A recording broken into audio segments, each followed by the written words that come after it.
ஜோதிட நேயர்கள் அனைவருக்கும் வணக்கம். இன்னைக்கு நம்ம சேனல்ல என்ன பார்க்க போறோம் அப்படின்னு பார்த்தீங்கன்னா, ஜூன் 21ஆம் தேதியிலிருந்து சிம்மம் ராசி நேயர்களுக்கு உங்களுடைய வாழ்க்கையில புதிய மாற்றங்கள் என்னென்ன நடக்க போகுது, எதிர்பார்க்காத விஷயங்கள் என்ன நடக்க போகிறது அப்படிங்கறத நாம இப்போ இந்த வீடியோ மூலம் பார்க்கலாங்க. அது மட்டும் இல்லாமல் ஜூன் 21ஆம் தேதி பார்த்தீங்கன்னா திருமஞ்சனமானது வருகிறது.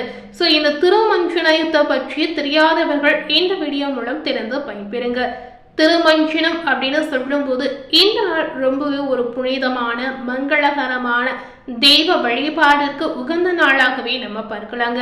ஸோ திருமஞ்சனம் அப்படின்னா என்ன அப்படிங்கிறத முதல்ல பார்த்துட்டு அதன் பிறகு சிம்ம ராசினியர்களுக்கு என்ன மாற்றங்கள் நடக்க போகிறது, ஆபத்தை ஏற்படுத்தக்கூடிய மாற்றங்களாக இருக்க போகிறதா என்பதை நம்ம விரிவாக பார்த்து பயன்பெறலாம். திருமஞ்சனம் அப்படின்னா என்னன்னு பாத்தீங்கன்னா, ஆனி மாதம் உத்திரம் நட்சத்திரத்துல நடராஜ மூர்த்திக்கு நடைபெறக்கூடிய சிறப்பு அபிஷேகத்திற்கு தான் ஆணி திருமஞ்சனம் அப்படின்னு பெயர் சொல்லி இருக்காங்க. இது ஆணி உத்திர திருவிழாவாக கொண்டாடப்படக்கூடிய ஒரு முக்கியமான நாளாகவும் பார்க்கப்படுகிறது. ஆணி மாதத்தில் சிதம்பரத்தில் பார்த்தீங்கன்னா 10 நாட்கள் திருவிழாவானது நடைபெறுங்க. ஆணி திருமஞ்சனம் நடைபெறக்கூடிய சமயத்துல 30 முக்கோடி தேவர்களும் நடராஜருக்கு நடைபெறக்கூடிய அபிஷேகத்தை காண சிவன் சன்னதியில எழுந்தருள்வதாக ஐதீக ரீதியாகவும் சொல்லி இருக்காங்க. ஸோ இந்த விஷயங்கள் பார்த்தீங்கன்னா ரொம்ப ரொம்ப ஒரு முக்கியமான விஷயமாகவும் பார்க்கப்படுகிறது. இந்த ஆணி திருமஞ்சனத்தை கண்ணார கண்டு ரசித்து பார்க்கக்கூடிய நேயர்களுக்கு அனைத்து விதமான துன்பங்கள் நீங்கி பிறவி பிணியில் இருந்து விடுபடக்கூடிய வாய்ப்புகள் கிடைக்கிறது. அது மட்டுமல்லாமல் செல்வம் அதிகரிக்கும், வாழ்வில் அனைத்து விதமான நலன்களும் உங்களுக்கு கிடைக்கும் அப்படின்னு குறிப்பாகவே சொல்லி இருக்காங்க. ஆனந்தமயமான வாழ்வை பெற ஆணி திருமஞ்சன தரிசனத்தை கண்டிப்பா அனைவரும் பார்க்கலாங்க. ஸோ இதுவரை இந்த மாதிரி திருமஞ்சன விழாவை பார்த்ததே இல்லை அப்படின்னு நினைக்கக்கூடிய நேயர்கள் மறக்காம இந்த வருடம் வரக்கூடிய, அதாவது ஜூன் 21ஆம் தேதி வரக்கூடிய திருமஞ்சன நாளில் கண்டிப்பா இந்த மாதிரி அபிஷேகத்தை நீங்க கண்ணார பார்க்கணுங்க. சிவபெருமானை பார்த்தீங்கன்னா அபிஷேக பீரியர் அப்படின்னு அடியார்கள் சொல்லுவாங்க. அக்னி ஸ்வரூபமாக வழங்கக்கூடிய சிவபெருமானுக்கு பலவிதமான பொருட்களால் அபிஷேகம் செய்தால் அவருக்கு மனம் மகிழும் அப்படின்னு நம்பிக்கையாகவே சொல்லி இருக்காங்க. சிவன் கோவில்களில் இருக்கும் மூலவரான சிவரூப திருமேனிக்கு நாள்தோறும் பார்த்தீங்கன்னா அபிஷேகமானது நடைபெறும். 16 முதல் 32 அபிஷேகங்கள் செய்வாங்க. ஆனா சிவனுக்கு செய்யப்படக்கூடிய அபிஷேகங்கள் பார்த்தீங்கன்னா 24 நிமிடங்கள் மட்டுமே நடத்தப்பட வேண்டும் என்பது விதியாகவே சொல்லி இருக்காங்க. ஸோ இந்த மாதிரி நிறைய விஷயங்கள் சொல்லி இருக்காங்க. அதே சமயம் சிவபெருமானின் ரூபங்களில் ஒன்றான நடராஜ மூர்த்திக்கு வருடத்தில் 6 முறை மட்டுமே அபிஷேகமானது நடத்தப்படும். இந்த அபிஷேகங்களை மகா அபிஷேகம் அப்படின்னு சொல்லுவாங்க. இந்த அபிஷேகம் தான் கிட்டத்தட்ட 3 மணி நேரம் நடத்தப்படும் அப்படின்னு சொல்லி இருக்காங்க.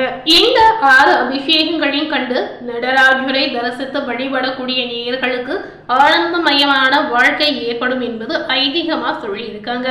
ஸோ இந்த மாதிரி விஷயங்கள் இதுவரை நீங்க செய்யாம இருந்தீங்கன்னா கண்டிப்பா ஒரு முறை செய்து பாருங்க. இந்த மாதிரி அபிஷேகத்தை நீங்க பார்க்கும் பொழுது உங்க வாழ்க்கையில நினைத்து பார்க்காத நிறைய மாற்றங்கள் ஏற்படும். சிதம்பரத்தில் மார்கழி மற்றும் ஆணி மாதங்களில் நடக்கூடிய அபிஷேகத்தின் போது ராஜசபை எனப்படும் 1000 மண்டபத்துல நடராஜர் எழுந்தருள அவருக்கு சிறப்பு அபிஷேகம் நடைபெறும். ஸோ இந்த அபிஷேகம் தான் 3 மணி நேரம் நடக்கும் அப்படின்னு சொல்லியிருக்காங்க. தேவர்கள் ஈசனை வழிபடக்கூடிய காலம் என்பதாலேயே இந்த 2 அபிஷேகங்களும் பிரம்ம முகூர்த்த வேளையில நடத்தப்படுவது வழக்கமாகவே சொல்லி இருக்காங்க. இந்த அபிஷேகத்தை தரிசிப்பவர்களுக்கு பாவங்கள் அனைத்தும் நீங்கி சிவனுடைய திருவருள் முழுவதுமாக கிடைக்கும் அப்படின்னு சொல்லி இருக்காங்க. ஸோ வேண்டிய வரங்களை கிடைக்கணும் அப்படின்னு நினைக்கக்கூடிய நேர்கள் மறக்காம இந்த வழிபாடை செய்திருங்க. இந்த ஆணி திருமஞ்சனமானது ரொம்ப விசேஷமான ஒரு நாளாகவும் பார்க்கப்படுகிறது. அன்றைய நாள் முழுவதுமே உத்தர நட்சத்திரம் உள்ளதால் நடராஜரை வழிபடுவது ரொம்ப ரொம்ப சிறப்பான விஷயமாகவே சொல்லி இருக்காங்க. ஸோ இதனை தொடர்ந்து ஜூன் 21ஆம் தேதியிலிருந்து சிம்மம் ராசி நேயர்களுக்கு என்ன பலன் கிடைத்திருக்கு அப்படிங்கிறத இப்ப நம்ம விரிவாக பார்த்து பயன்பெறலாம். பொதுவாகவே சிம்ம ராசினியர்கள் மற்றவர்களுக்கு உதவி செய்யக்கூடிய ஒரு அற்புதமான குணம் படைத்த நபர் அப்படின்னே சொல்லலாம். அது மட்டுமில்லாமல் அதிக தோரணையும் எடுத்த முடிவை மாற்றிக்கொள்ளாத ஒரு குணம் படைத்த நபர் அப்படின்னு கூட உங்களை சொல்லலாங்க. உங்களுக்கு இந்த காலகட்டம் சாதகமான ஒரு காலகட்டமாக இருக்க போகுதா, இல்ல உங்களுக்கு ஆபத்தை ஏற்படுத்தக்கூடிய ஒரு காலகட்டமாக இருக்க போகிறதா அப்படிங்கிறத பார்க்கலாம். சின்ன விஷயத்திற்கு கூட உங்களுக்கு கோபம் வரலாங்க. இதனால நிதானமாக இருப்பது உங்களுக்கு நன்மையை ஏற்படுத்தும். பண வரத்து உங்களுக்கு நிச்சயமா அதிகரிக்கும்.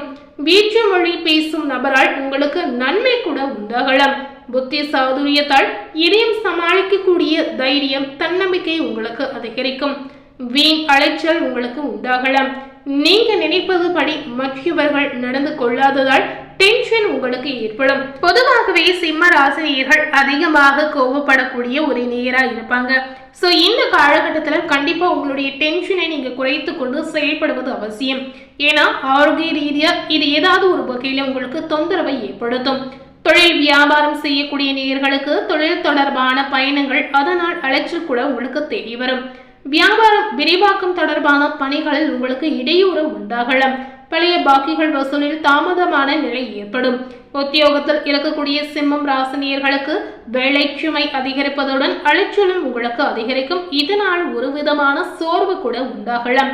குடும்பத்தில் இருந்த இறுக்கமான சூழ்நிலை இப்ப நீங்கிடும். குடும்ப உறுப்பினர்கள் மூலம் வருமானம் உங்களுக்கு அதிகரிக்கும். சொன்ன சொல்லை எப்பாடுபட்டாவது நீங்க காப்பாற்றுவீங்க. ஒரு சில பணி காரணமாக வீட்டை விட்டு வெளியில் தங்கக்கூடிய ஒரு சூழலும் உங்களுக்கு ஏற்படுங்க. கணவன் மனைவிக்கிடையே இருந்த கருத்து வேற்றுமை நீங்கிடும்.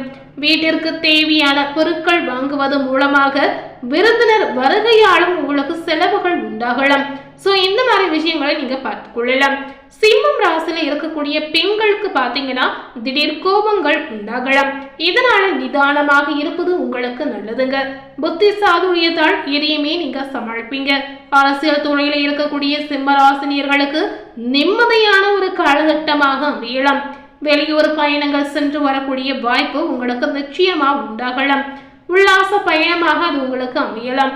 பேசும்போது மட்டுமே நீங்க கவனமுடன் இருப்பது முக்கியமாகவே சொல்லி இருக்காங்க. கலைத்துறையில இருக்கக்கூடிய சிம்மம் ராசினியர்களுக்கு அதிக ஆர்டர்கள் உங்க கைக்கு வந்து சேருங்க. புதிய ஒப்பந்தங்கள் பலவற்றில் நீங்க கையெழுத்து இடக்கூடிய அற்புதமான வாய்ப்பு உங்களுக்கு கிடைக்க போகிறது.